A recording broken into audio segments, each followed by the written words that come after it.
Call HAYWARD Last updated 12:13 the 7th of May 2018. AP Harry Kane is embracing the pressure of a World Cup. Getty Images Harry Kane celebrates victory following the match against Colombia. Getty Images Harry Kane scores his team's first penalty in the shootout against Colombia. Football Harry Kane is a composite of all the great England strikers, with Gary Lineker's finishing, Alan Shearer's character and Michael Owen's greed for goals. None of those fell in love with the World Cup quite so quickly or were inspirational captains from their first kick of the tournament. Kane's debut World Cup is also his first in a role the English have burdened with an imperial mystique. In the mother country, the captain leads the lads into action with jaw set and sinews stiffened.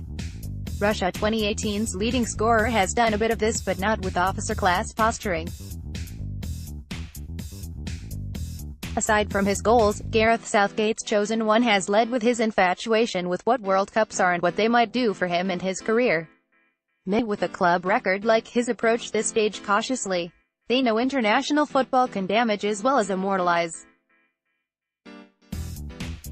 After France '98, David Beckham was hung in effigy outside a London boozer. Now Kane is having pubs named after him. Not the Kane Arms, but certainly the Golden Boot, a hostelry rebranded in anticipation of him finishing top scorer in Russia. He leads that field heading into the quarter-finals. James Rodriguez won the Gilded Slipper 4 years ago with 6, the mark Kane is on now from 273 minutes of action, 2 ahead of Belgium's Romelu Lukaku, who has played through 239 minutes.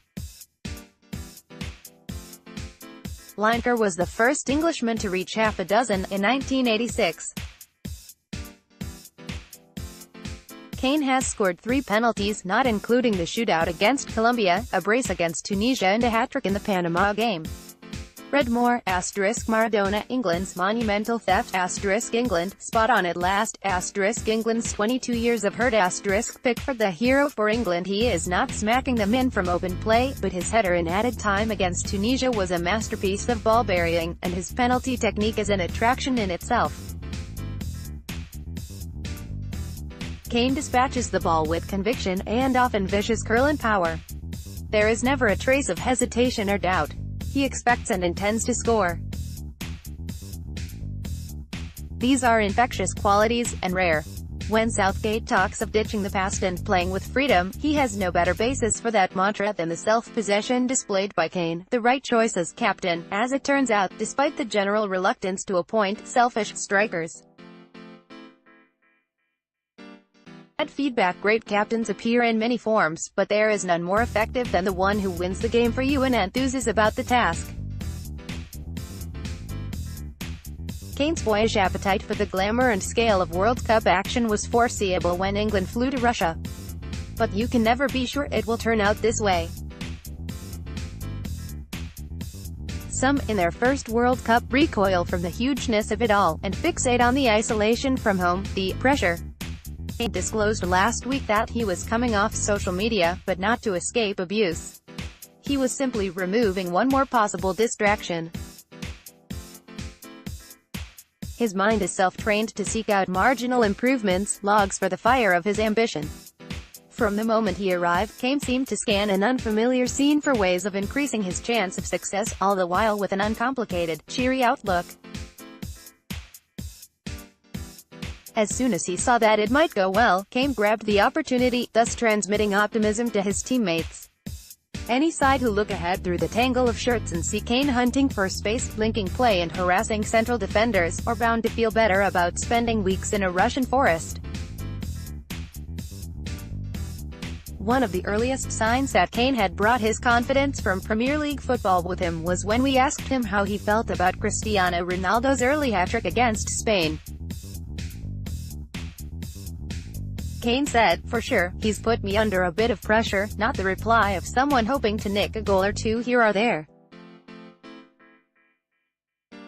From the beginning, it was plain that for England to do well in Russia, Harry Kane would need to do well. He knows, too, the significance of England trying to play positive football and lifting the rock of penalty shootout calamities. At the win over Colombia, he said, "It showed the togetherness and character. These are the moments when you really see that. It's a big night for England, a three-time man of the match. He missed England's other game, against Belgium. Kane is the first Englishman to score in 6 consecutive internationals since Tommy Lawton in 1939. If he scores against Sweden, he will move closer to George Camsell, 9 in a row between 1929 and 1936, and Steve Bloomer, 10, between 1895 and 1899. Only 3 Golden Boots have been awarded to players who also won the World Cup itself: Mario Kempes, Argentina, 1978, Paolo Rossi, Italy, 1982, and Ronaldo, Brazil, 2002.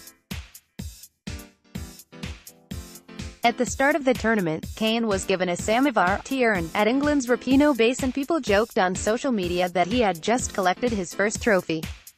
Mildly amused, Kane mentioned his scoring records as a repost. Nobody back in England, one imagines, is teasing him now. As England shed their countless hang-ups, here is a leader by example whose feelings for World Cup football are easily defined. Love at first sight.